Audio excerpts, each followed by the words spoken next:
Okay, we are live. Hi, this is William Ramsey. Welcome to William Ramsey Investigates. On today's show, I have a very special guest. If you're watching this on one of my three YouTube channels, X or Rumble, you'll see the title of his former book. We're going to talk about two books today. The first one is Gray Day, My Undercover Mission to Expose America's First Cyber Spy. And it's a story I've been interested in. It's about Robert Hanssen, two S's, Hanssen.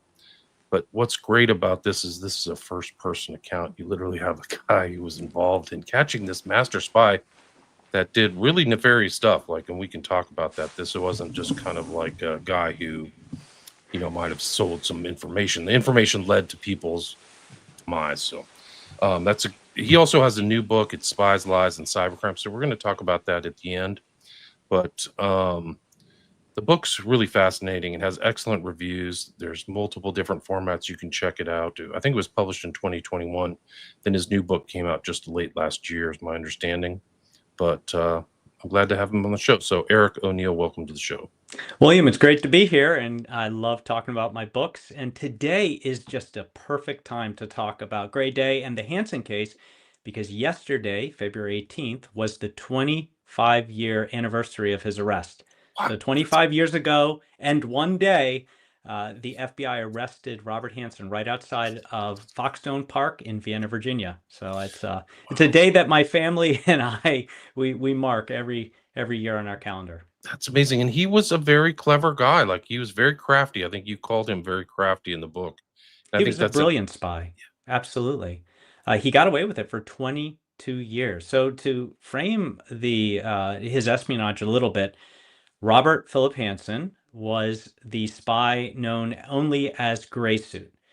What happened was, for years, the FBI, the NSA, the CIA, every intelligence community, every part of the intelligence community, including military intelligence and the White House, were worried about an incredibly high-placed mole somewhere in the intelligence community, but they had no idea where. And they went on a hunt for the spy that was given the code name Gray Suit. And each time the FBI went after someone who could potentially be Gray Suit, they got a derivative code name. So there was a Gray Deceiver, and there were other Grays.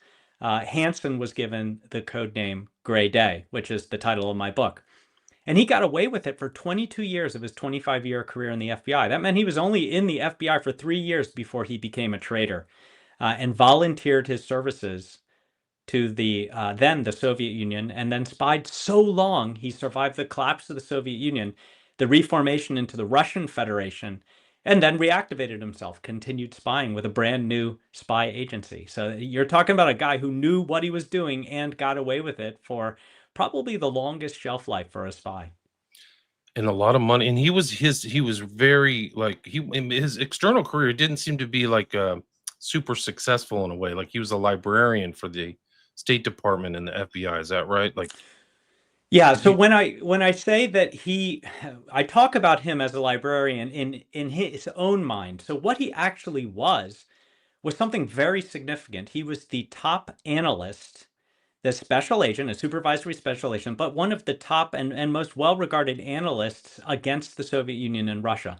So he was the guy in counterintelligence who understood intrinsically how the Russians were trying to spy against us. He was able to hunt their spies, and he was able to take a lot of information and was very adept at synthesizing it into actionable intelligence. And so he called it himself a librarian, he thought of himself as a librarian, but actually those analysts are the most critical part of counterintelligence. My job as an undercover field operative was, as an FBI ghost or an investigative specialist, was to be undercover and those analysts would launch us at the targets in order to perform the investigation. But we couldn't do what we do unless the analysts gave us that information.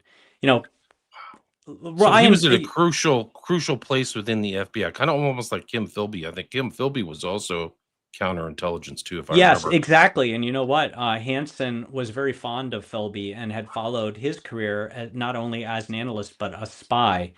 And Hanssen, part of becoming an analyst to him was a slight by the FBI. He wanted to be a field operative. He wanted to be the special agent out in the field chasing down spies, not in the, behind computer systems and managing paper and figuring out analytically where the spies were. And that made him angry. And when people are angry, they become disgruntled. And when they become disgruntled and they have a severe narcissistic personality, which Hansen had, and then you have a triggering event, which was the need for money. He couldn't afford his life because he insisted to be put on a counterintelligence squad in New York, in the New York field office, which is one of the most expensive field offices on earth to work out of. And he was married and having all these children, couldn't afford his life. So you have narcissism. He's angry at the FBI and he needs money, which is the triggering event. And he decided that instead of going the good path and saying, hey, we need to move outside, farther into the suburbs, maybe into New Jersey, I'll commute. We need to downsize our lives. Maybe I borrow some money from family. I don't know. He decided he was going to just short circuit all that and become a spy. And when he became a spy, he didn't go softly. He went hard. He came right out the gate. And in his first act of espionage, a letter that he wrote to a known intelligence officer who had no idea we knew he was an intelligence officer, right? So that's an act of espionage, just writing to him. Because he had that information that was coming into the FBI, right? So he Exactly. knew, right? He gave up the name of two of our spies and that Russians who were working for us, and they were executed. So he didn't make a dollar for that. So that was just to establish his bona fides. And so they never really knew his name either. So both the FBI or the intel of the US didn't know who was spying, but he also kind of kept his identity from them too, right? He used a fake name, Roman You, OB or Roman Garcia or something like that, right? you're exactly right. He began his career as a spy for the KGB. This is back in the time of the Soviet Union, and when the KGB was the be all end all agency there. He volunteered his services to a known KGB intelligence officer, and then began a series of dead drops and signals and recovering money that their intelligence officer would leave from the embassy in either New York or Washington, D.C., and drop for him.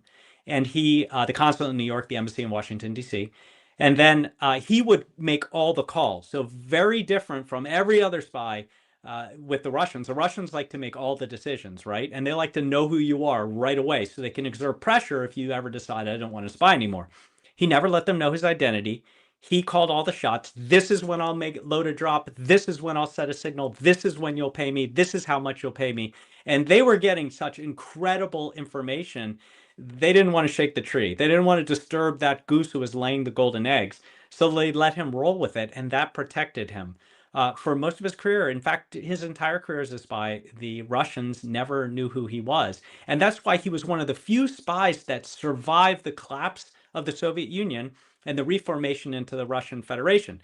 What some of your listeners may know and some might not is that when the Soviet Union collapsed, the KGB was disbanded. And a lot of those intelligence officers for the KGB were out of a job. And so they stole secrets. They stole from their own agency on their way out the door and sold those secrets to the highest bidder.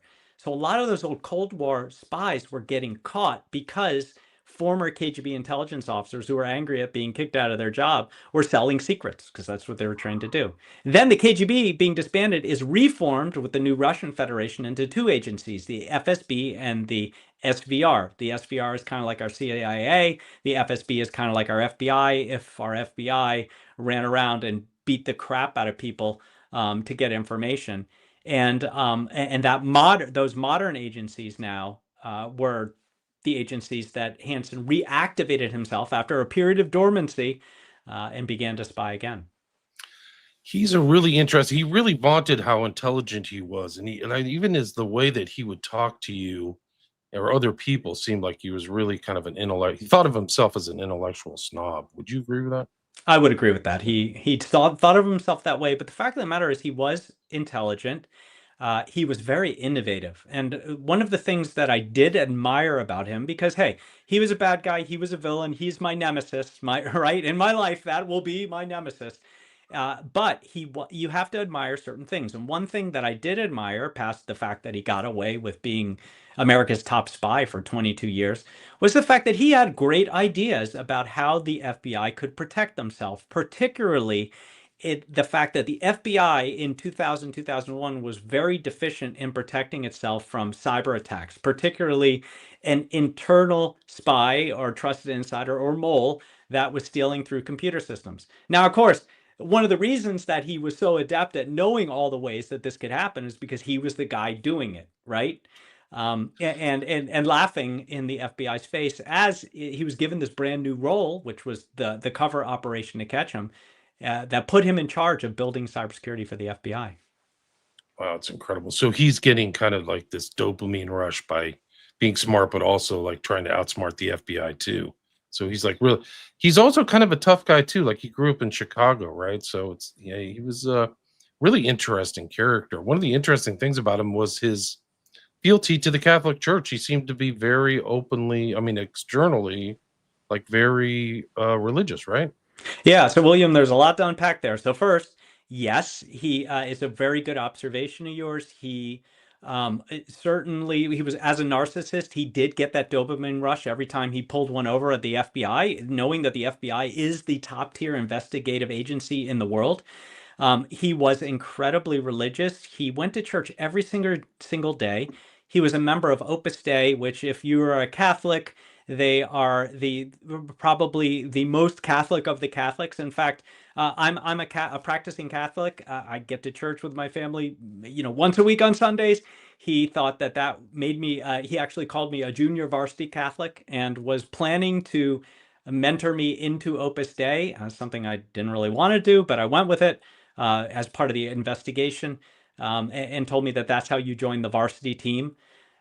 But the way that I describe his faith is he believed his faith, and he wanted people to see him as this upright, ethical, very important person, but he didn't live his faith. He certainly didn't live his faith. He betrayed everything in not only his country, his family, but also his faith. And just one more note, he was a bully. And I think his father was a bully. And when fathers, in particular, of men are bullies, they become bullies. And I quickly learned, as he bullied me in that office, that the thing that you do with a bully is you punch back. Now, I couldn't punch Robert Hansen, but what I did do, and where I started to make some success in the case and in gaining his trust, gaining his respect, was instead of just taking it, I started, responding just as sharp as he was calling me out, and challenging him on virtually everything he said, and that's where I started, I think, gaining his respect. It's really interesting. Can you talk about what the game plan was for you guys to try to see if he was the mole? Because it was kind of an elaborate ruse, right? Yeah, so here's the game plan, and it was exceptional luck with a lot of hard work ahead of that. The FBI for years had been looking at the wrong man. In fact, they had been focusing all their efforts on the CIA, and in particular, a case officer there named Brian Kelly. Now, Brian Kelly, poor Brian Kelly, was just a guy in the wrong place in the wrong time. In the wrong time. He lived near Hanson. He had this jogging trail that just he was running, and it happened to go past some of the known Russian drop sites and signal sites. He knew a lot about this case to catch a spy called Felix Bloch, who actually got away. As the legend goes, as the story goes, Felix Bloch, who was a known spy here in the United States, was in Paris and was supposed to make a drop of information to the Russians. And at the last minute in his hotel room, he got a call from his Russian intelligence officer saying, run. And he did. And they never caught him, right? Because they had to catch him red handed. So the FBI was there, the Paris police were ready, they were moving in on the hotel, and he runs out the back door and gets away. Brian Kelly worked Felix Bloch. He was the CIA person who had a lot of information on that. It turns out that Robert Hansen was the guy who sent a drop to Russia saying, "You've got to tell this guy to run. We're moving in on Felix Bloch," and that was the reason. So the FBI is going after Brian Kelly, and they're not finding anything. They're tearing his life apart. They're desperate to try to prove that he is Grace Suit. and they're not able to do it. So what they do is the FBI and CIA get together finally, and they create this joint task force to go to Russia and find a source who might give them information that would prove that it was this CIA individual. And a source steps forward and says, "Hey, I hear you want some information. I'm former KGB, and I raided a file cabinet as I was kicked out of the KGB, and I've just been hiding it in, my attic for a rainy day. I've decided I'd like to come to America and live someplace warm. I'd like $14 million, somewhere around that, to sell this file of information for you." They arranged a meet. They took a look at the info, said this is worth it. They bought that file of $14 million. And here's the coolest thing, William. This is why I love this guy. This former KGB guy now is in witness protection because, Putin is brutal against traitors. He comes, he goes and moves somewhere warm. I can't tell you anything about where he is. He's hidden away, and he has two kids that are about to go to college. And he says, part of my deal, I want guaranteed college of my choice in the U.S. for my two kids, tuition fully paid by the government, and I don't have to submit a single application. I've got a daughter who just got into college. I got a son who's right around the way, and I think that's worth more than the 14 million at this point. Getting into college is so hard. So he's gone. They open this file of information, and in the file is a cassette tape, a bunch of letters, and a trash bag. And you got to build a case for that. So they do. They assume it's going to point to this poor guy, Brian Kelly. Instead, when they run fingerprints on the trash bag that Hansen had used to wrap one of his drops to the Russians in the past, it comes up a partial match. When they listen to the cassette tape, it was one of Hansen's big mistakes. He calls the Russian consulate and says, I left you my secrets. They disappeared. This is Ramon Garcia. And I went to look for my money and I couldn't find it. Where's my 50 grand? And they, of course, record because they have no idea who he is. And they're really excited. This is Ramon Garcia. It's the first, contact like this they've ever had. And that cassette tape just goes into a vault and disappears when this KGB officer grabbed it. And then they read the letters and they do some print analysis and language analysis. And there's a lot of statements in there that sound a lot like Robert Hansen. And all the hearts fell in that little room of agents and CIA officers who retrieved that information, because not only was Hansen one of the top analysts for Russia, at one point, the FBI had gone to him as the top analyst and said, "Hey, we've been trying to catch this guy, Gray Suit, forever. You know more about the Russians than anybody. Who do you think it is?" And Hansen gave them a list of like 100 names. And they went on this years of wild goose chases, chasing down all these names. And he just sat there laughing at his desk as they looked everywhere but him. So, yeah, they asked him to catch himself. That's the best place in the world to be if you're a spy. It's incredible. So he had to have started in the late 80s or something. I mean, and you were young too. This is interesting, is that he's kind of like an old veteran headed towards retirement almost. When you got on the scene, you're straight out of Quantico and going to night school, law school, right at GW, right? Right. So yeah, there was a great dichotomy in our experience. Hansen was at the very twilight of his career. FBI agents, unless you have some additional detail, there's mandatory retirement at 25 years. Unless there's serious exigent circumstances that require you to be back in, or you're going to cycle to Quantico and teach or something like that. So this is December, early December, that we even learn he's potentially the spy, with circumstantial evidence that we get from a KGB source that's never taking the stand, or he would be killed. I like to joke that he'd wake up one morning and eat a plutonium muffin, because that's the way that Putin takes care of these guys. And Poison, yeah, poison. yeah. And then he is going to retire in April. So they have months to build a investigation, and they do it in weeks. They built a brand new section in the FBI called the Information Assurance Section under the Science and Technology Division.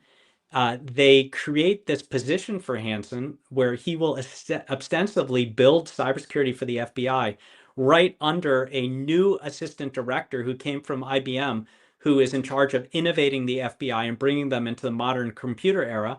And he's going to have staff. So he's going to have a secret secure room, offices on the ninth floor of FBI headquarters, promoted to executive service, given a massive pay bump, given a bigger title as a section chief, and get to extend his time in the FBI. It's like they took every different benefit that they'd never given him for his entire career that he'd been demanded and gave it to him at the very last moment. And then the FBI looks around for a special agent who is specifically trained in undercover operations that require elicitation. And elicitation is you and I, William, are having a conversation, but I have a ulterior purpose of trying to draw secrets out of you without you knowing. And that's a very particular skill. And they couldn't find a single agent trained in elicitation in these kind of undercover face-to-face operations that knew how to turn on a computer. The FBI was just so behind in computerization. There were still agents who were typing stuff up on typewriters in 2000, I'm embarrassed to say. So they went deeper into the ghosts. I was a 5-year veteran of undercover field operations. I could follow you from sunup to sundown. You would never know I was there. If you saw me 3 times over the course of a day, I changed. I had a different disguise every time. I knew all the best technology to track and surveil a target. I could even listen to you sleep, right? And but I'd never been face to face with a target like this in an investigation like this. No one from the ranks of the investigative specialists ever had. But I knew how to turn a computer on. I was an old hacker, just like Hansen was, and it takes a hacker to catch a hacker. So they just threw me in this vault, room 9930 in FBI headquarters, which is called a SCIF, which stands for a sensitive compartmented information facility, which means that it is a facility, a room where you are allowed to see the highest levels of classified information that the nation has, if you have a need to know, if you can see it. And they slammed that vault door and really just hoped I came out okay. And I did. Yeah, and I mean, just being up close to him or that time, the observances about his character and how he moved and he stumbled, and that whole scene you talk about where he opens the triptych and starts praying like the rosary, it's really something else. Like he's really, I mean, the Doctor Death, the mortician, was quite a character. I mean, to be locked in there with him must have been something else, right? Yeah, it was serious. It was a serious job to be locked in there. And in the beginning, you have to imagine Hansen walking into his dream job at the very end of his career, and he had to be thinking, he had to be absolutely suspicious that this was a trap. I mean, he is the nation's top spy. He knows it. He doesn't know we know it. And he only had one point of attack to clean himself, and that was me. This young guy who's thrown in there with him. I could demonstrate very quickly that I knew the business of computerization. I could code. I understood the basics of cybersecurity. And so, I could do the job, the actual job of building cybersecurity. And that was our overt job. I had to do that too.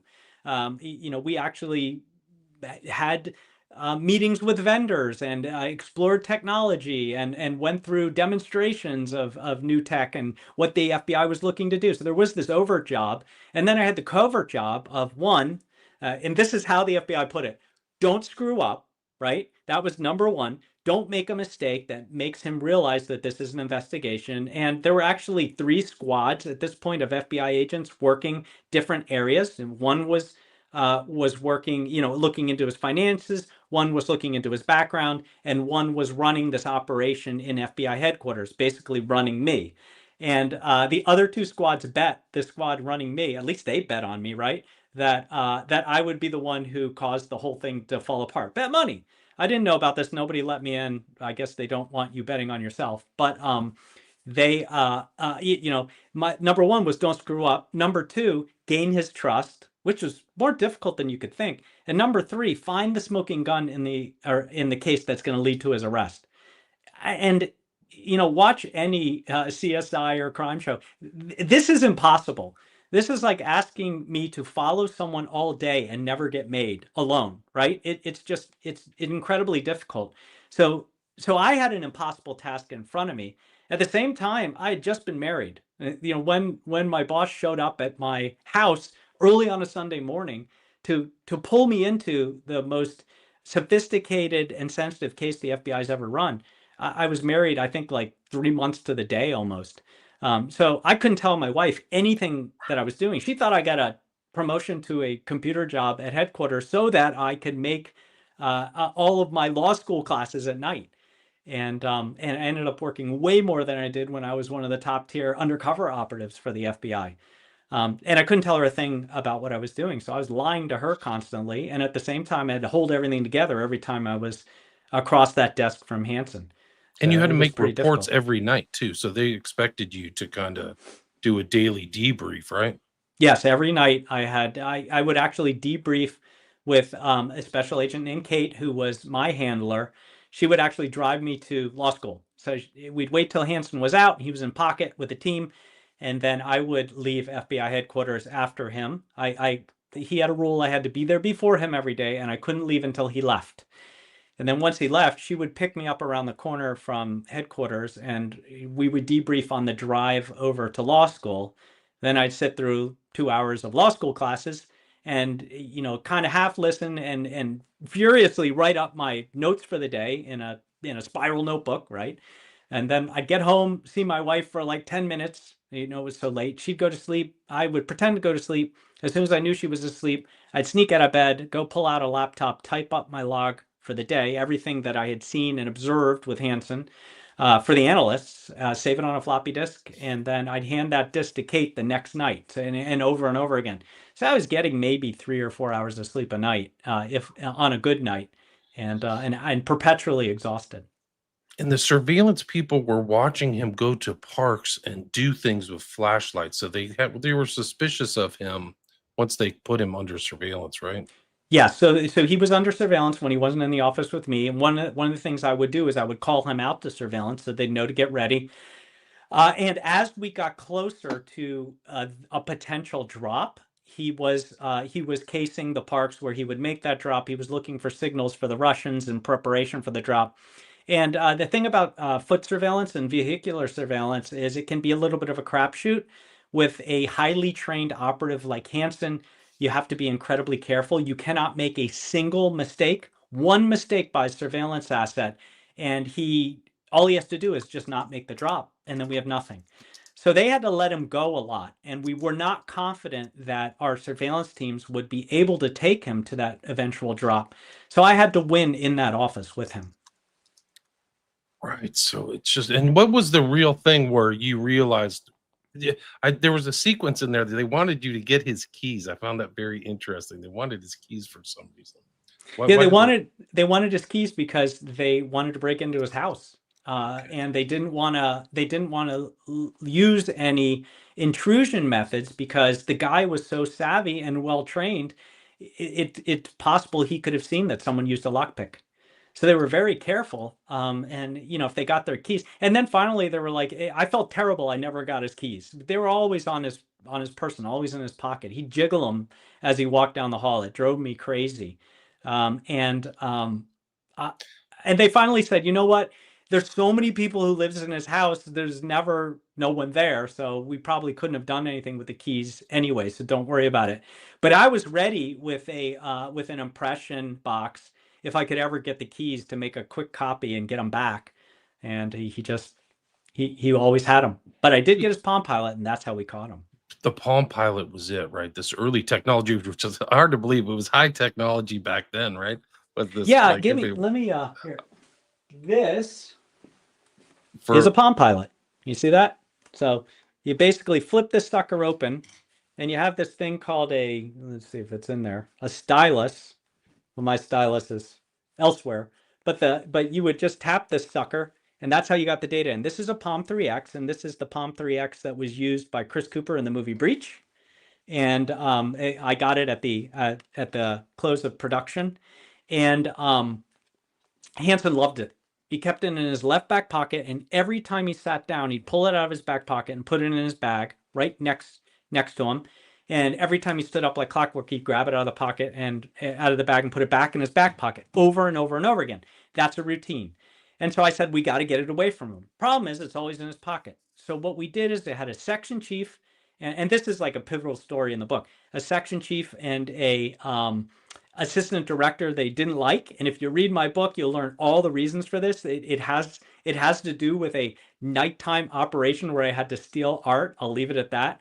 Um, and the section chief and assistant director coming unannounced, slapped $20 on the desk, and challenge him to go shoot, and he's mad, and this breaks his routine. He didn't like being interrupted. He didn't like people over him in the chain of command, and he forgets to grab the Palm Pilot. So he goes all the way. They go all the way from the ninth floor down to the shooting range in the sub basement, and they're shooting. I know they're down there. An asset tells me. I grab the Palm Pilot. I run down 3 flights of stairs to the 6th floor, where a tech team's just been sitting there waiting. Hand it off, and they start copying a Palm Pilot, a data card, and a floppy disk, all of which I'd grabbed from his bag. And as they're doing it, he's on his way back up. He took some shots at his target. I think maybe he touched his bottom, realized I don't have my Palm Pilot. Do I really trust Eric? And abruptly leaves. So he's on his way up. I'm 3 stories down, and I'm pretty nervous. And I tell the guys, like, I need this stuff back. And they're like, yeah, don't worry about it. We're almost done. I said, you don't understand. He's armed. I'm not. He's angry. I'm not going to win here. He's going to shoot me. I get it back. I run up 3 flights of steps. I get to his bag, and then I realize there are 4 pockets, and I have 3 devices, and I have no clue which pocket they all go into. And I hear him coming through the door. It's an amazing story. The fact that you're right there. I mean, this is happening in like a lot of other different spies or have. There's Aldrich Ames, if I remember. You mentioned somebody who I didn't know the name of, Pitts too. So Right. Earl Pitts was a Cold War spy who got away until we got some information later. And this was right as I joined the FBI in the at around, I think, 94, they learned of him. And I came right onto a squad that was doing the investigation to catch him in 95. And it was my first opportunity to be part of what's called a false flag operation. They sent a FBI agent who spoke fluent Russian to Earl Pitt's door and said, we want to reactivate you. And he thought he was spying for the Russians, but really he was spying for the FBI. And it became a challenge. Like, what can we get him to do next? And he worked in the behavioral science section at Quantico. And it was my first chance to do a little undercover work and learn how a squad works right out of Quantico. right, that's like the famous Mindhunters section. Is that it's Wrestler and Douglas came out of the Right, and behavior. that section that caught Earl Pitts, that's Mike Donner, who's the original FBI spy hunter. Oh wow, I was his protege. I learned everything everything that I learned to catch a spy from him. that's Mike Donner. I remember reading his name. It's an amazing story. Hanson's really something else. And then he ends up with like 15 life sentences and right. I mean, it's just a great story. I recommend people get this book. It's 5-star. I give it a 5-star. I bought it. I'll give Yeah. it a 5-star review when we're done. But this was a book you published in 2021. Actually, 2019. 19, I'm sorry, Yeah. excuse me, Yep. I got it wrong. But then you have a more recent book. Let me bring the cover up. People get this book, but the new one is called Spies, Lies, and Cybercrime. Can you talk about the research that led up to your more recent book? Certainly. So I'm an author and a keynote speaker, and I started doing an enormous number of keynotes, talks to these large audiences on cybersecurity. And one of the main reasons for that is my theories on cybersecurity are that if we want to stop cyber attacks, and this includes cybercrime and espionage, we have to think like spy hunters. We need to use counterintelligence to inform cybersecurity. And I started working with the major cybersecurity companies to bring my background in counterintelligence, catching spies, into stopping cyber attacks. And so over the years, as I spoke to audiences and I was doing research and I was analyzing all of the different ways that cybercrime in particular has grown to the 3rd largest economy on earth. Right now, the cost of cybercrime moving through the dark web is somewhere between 14 trillion and 18 trillion dollars and growing towards 20 trillion dollars in the next few years. That is easily the 3rd largest economy on earth and bigger than the 3rd and 4th largest, which right now are actually Los Angeles and Germany. So that's an immense amount of wealth that is being stolen by cybercrime globally. And so I wanted to write a book that is, one, really fun and thrilling. A number of top tier authors who write, these best-selling novels about espionage, and like for example, Brad Thor with his Nate Horvath books, said that it reads like a thriller because I wrote it like that. There's a through story from behind my eyes, just like in Grey Day, of a company I was working with directly to stop a ransomware attack from a Russian cybercrime group, and how we did it and how we survived, and what the people felt like going through it. But what I did is I took everything I learned at Quantico and as a undercover operative in counterintelligence, and I divided the way that cyber criminals have learned from spies to launch their attacks into 6 buckets. So it's deception, infiltration, impersonation attacks, confidence schemes attacks, exploitation, and destruction. And if you spell it out, the acronym is DICED. And I, through storytelling, show all the different ways that cyber criminals are coming after us, right? And with a lot of personal stories too, including a story about how I almost got completely railroaded by a cybercrime group who had this brilliant attack that almost got me. Just so I can say, if it happened to me, it can happen to you. And then the second half of the book uses the same stories, but how you could defeat these attacks with some additional stories from my time in the FBI, in my methodology to stop cyber attacks. And that's called PAID, because everybody wants to get paid. Prepare, assess, investigate, and decide. So it's a really cool story about how cybercrime has evolved from espionage, how cyber criminals have created these gangs, the new mafia, that have hired intelligence officers to make them better at what they do, how they're Wow. using deepfakes and AI to really fool us in ways that are so innovative we don't see it coming, and what you can do to make yourself safe from these attacks.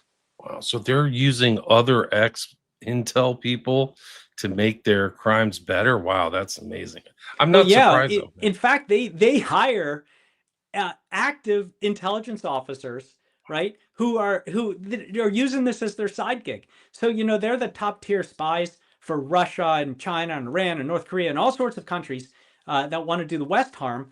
And as they're launching their espionage attacks, they're working with cybercrime groups, right, and making money on the side. And of course, their agencies don't care as long as they attack the West and not their country. And of course they're not declaring it with taxes because it's criminal. So they're making a ton of money on their side gig, and we're all suffering for it. It's incredible. I've heard like the income in India for some of their online stuff is like in the tens of billions of dollars. It's just an incredible sum. Yeah, that is These on phone scammers and stuff like that. That's just a piece of the puzzle. There's all kinds of phishing things out there, data stealing.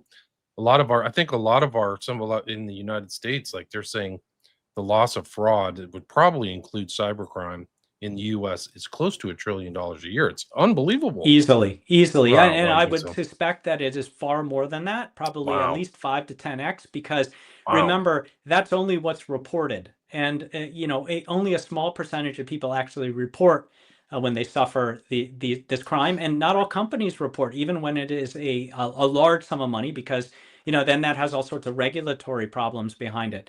So yeah, anything you see, any statistic you see, you just want to multiply it by your favorite number because so much of this goes unreported.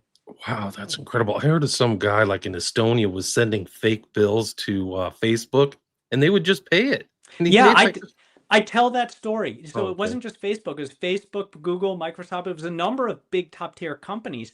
And this is what's called an invoice scam. And I tell a great story about an invoice scam, a real invoice scam in the book.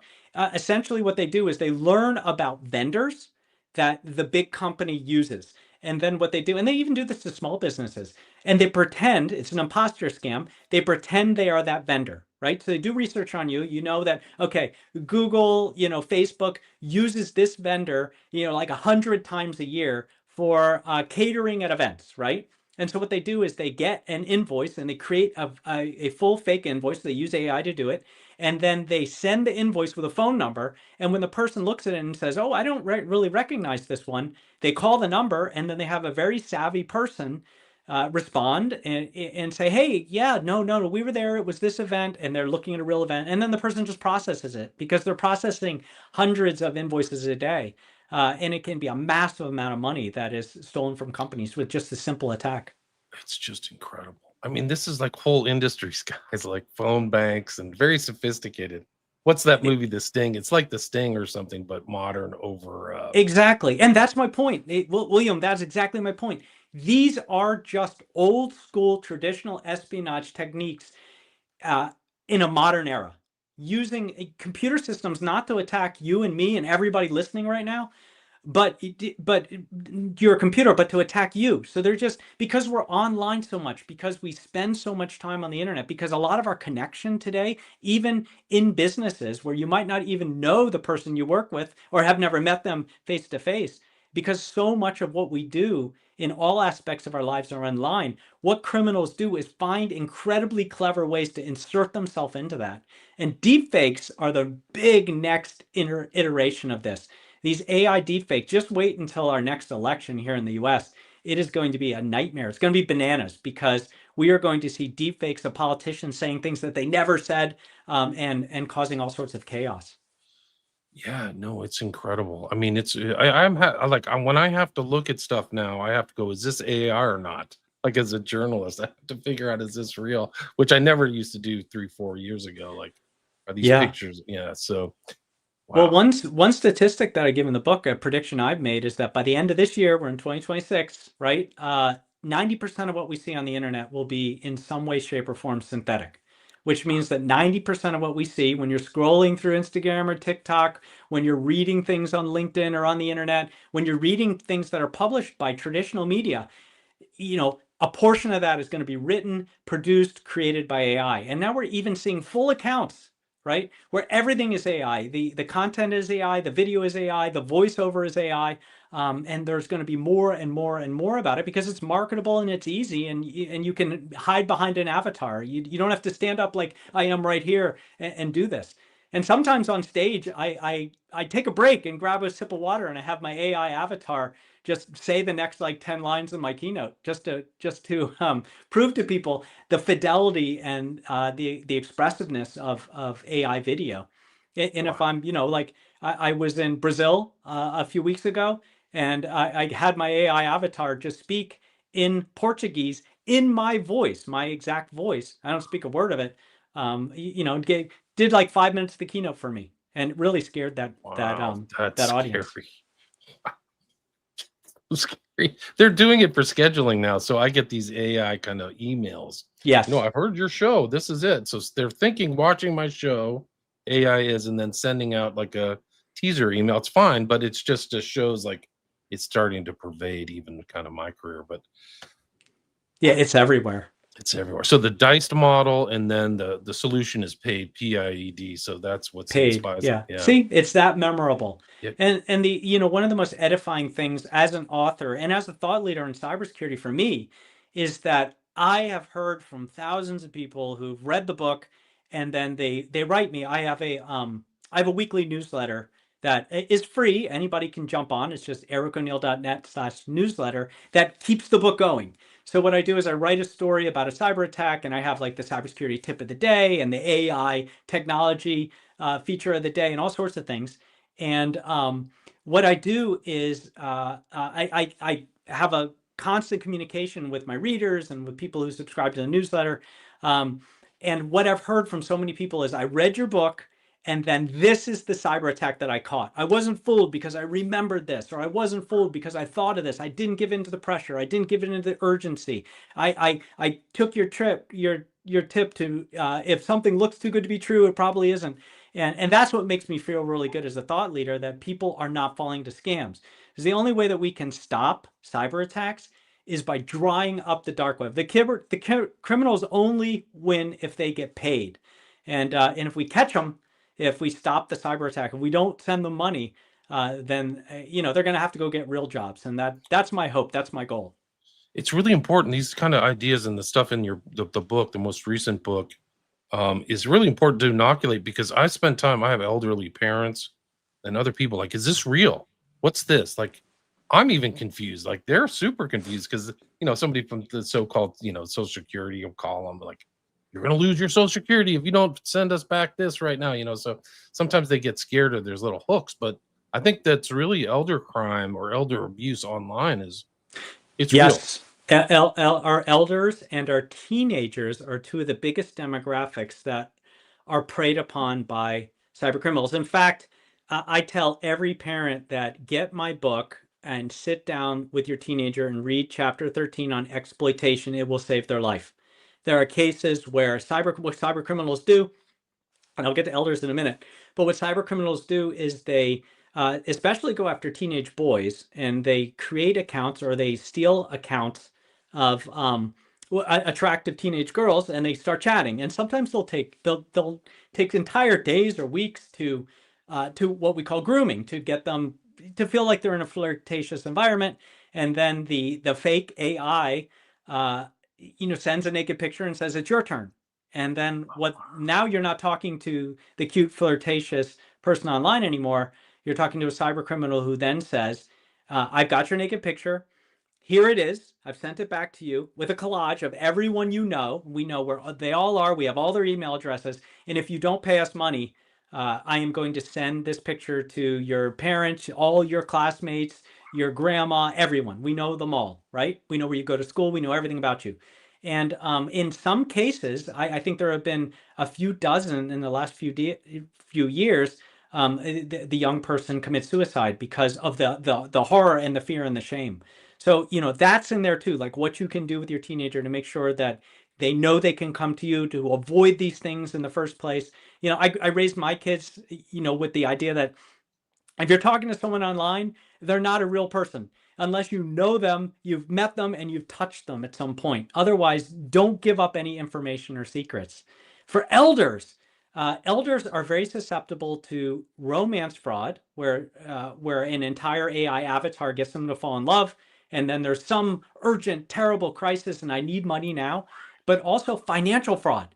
I tell a story of a grandfather who was completely caught up by somebody who was his friend and worked at an investment company, and then got him to invest and actually showed him this very slick website that showed his investments going up 200, 300% until he put his entire pension in, and then the criminal disappeared with all his money. There are cases, and I just wrote this in a recent newsletter, of cyber criminals who are pretending they're the IRS or some bill collector, who get an elder person to be so afraid that they're about to get arrested that they literally stay on the phone with the cyber criminal while they go to their bank, withdraw, $2,000, and then take that bank to a cryptocurrency ATM, type in the keys for the cyber criminal's digital wallet, and then insert all their money in the ATM. This happens so much that every time I see a cryptocurrency ATM, I go to my car and I get a piece of paper and I write on the note, do not put money on this. It's a scam. It's a scam, and I tape it to the ATM. Eric, I've seen like multiple videos of old ladies all panicking, shoving money into a crypto ATM. Yeah, Like it's on my social media. It's incredible. So, one of my tips in the book is for your grandparents, for those elders, get them a buddy. I happen to be the buddy for like everyone in my family, but they need a buddy. So, somebody who's very cyber aware, works in IT, or you're just your most hard-nosed, stubborn person. And then let them know that this is the person you call or text, night or day, doesn't matter what time, to say, hey, I received this offer. Oh my God, my computer just froze and there's a pop-up that says, call this number for tech support. Or, I'm getting a call from the IRS and they're telling me I have to go put money in an ATM, right? Yeah, you need to be, they need that person that they can call right away to get that second level of, authentication or second look at it. For sure. Eric, we are at the 50-minute mark. Do you have time for a few comments? A lot of people are really saying you're awesome. Yeah, I would love to take as much time as you want, William. There might be some questions too, but Jug says, looks like I'm buying another book. Hey, sounds that's good. awesome. You already bought it. Right on. Jack says, great guest. Yeah, thanks, Jack. Thanks for tuning in.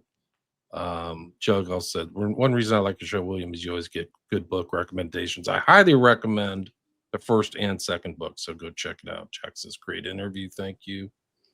Is this the Robert Hansen? Yeah, it's 2 S's.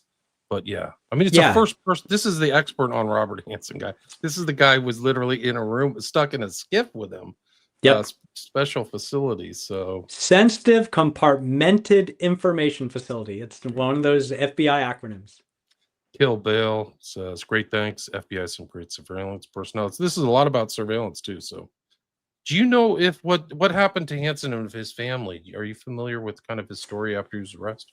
Well, for Jack Delaney's question, I'm still married. I have Oh, three children, so yeah, we stayed together. If you watch the movie Breach, people worry that I didn't stay married. Hanson actually did. His wife and she practiced that religion. You don't get divorced in Opus Dei. She stayed married to him. He passed away in Supermax prison in June of 2023 of natural causes. And I heard from someone that I trust in the FBI, this is unverified, but that he had donated a kidney to a family member and he died of complications to that. So at least he did some good on his way out. But yeah, he stayed married to his wife until he died. I'll have to get this book, says Kill Bill. I can't believe these guys beat the random Pollies. I've had drinks at the boardroom. At Quantico, he mentions the boardroom. I think you Yeah, so actually I mentioned mentioned it. the boardroom, and you're gonna have to get my book to get the Yeah. story that takes place in the boardroom over drinks of how I got my code name in the FBI, which is Werewolf. Ex KGB were doing stuff in the Seattle area. I think they were around. There's a lot of influence operations. You mentioned those in your book too, if I recollect. Absolutely. Yeah, there are tons of them.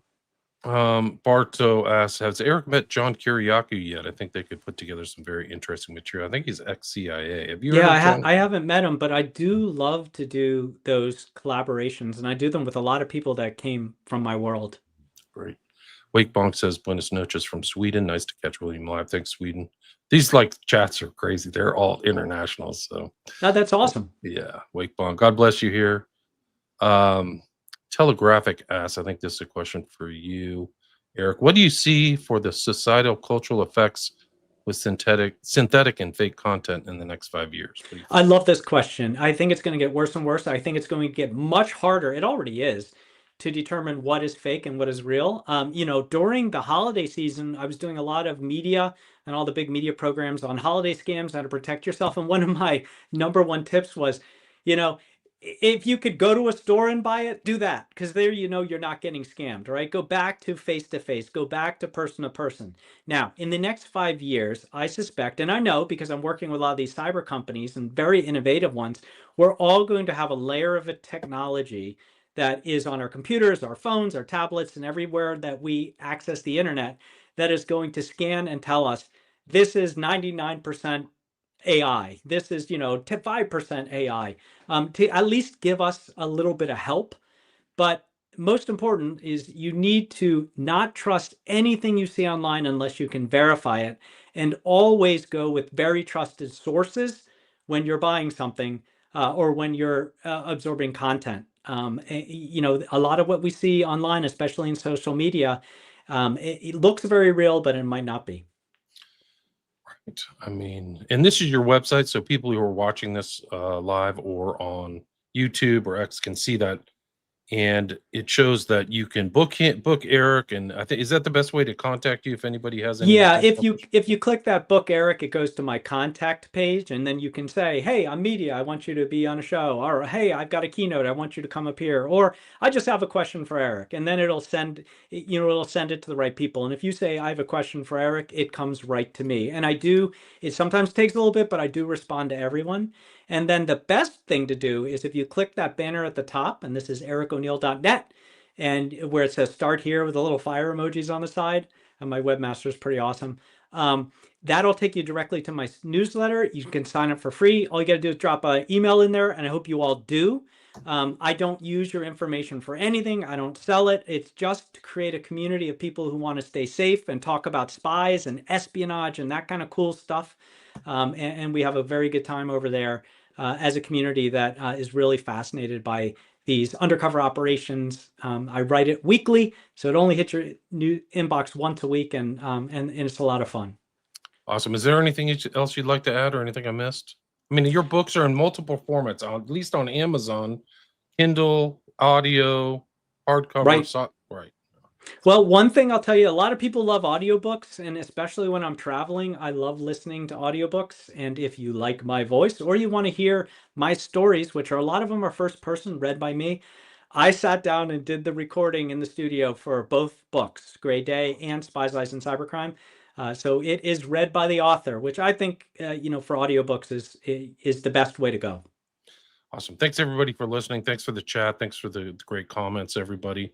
And today the guest is Eric O'Neill, Oneill. We talked about two books.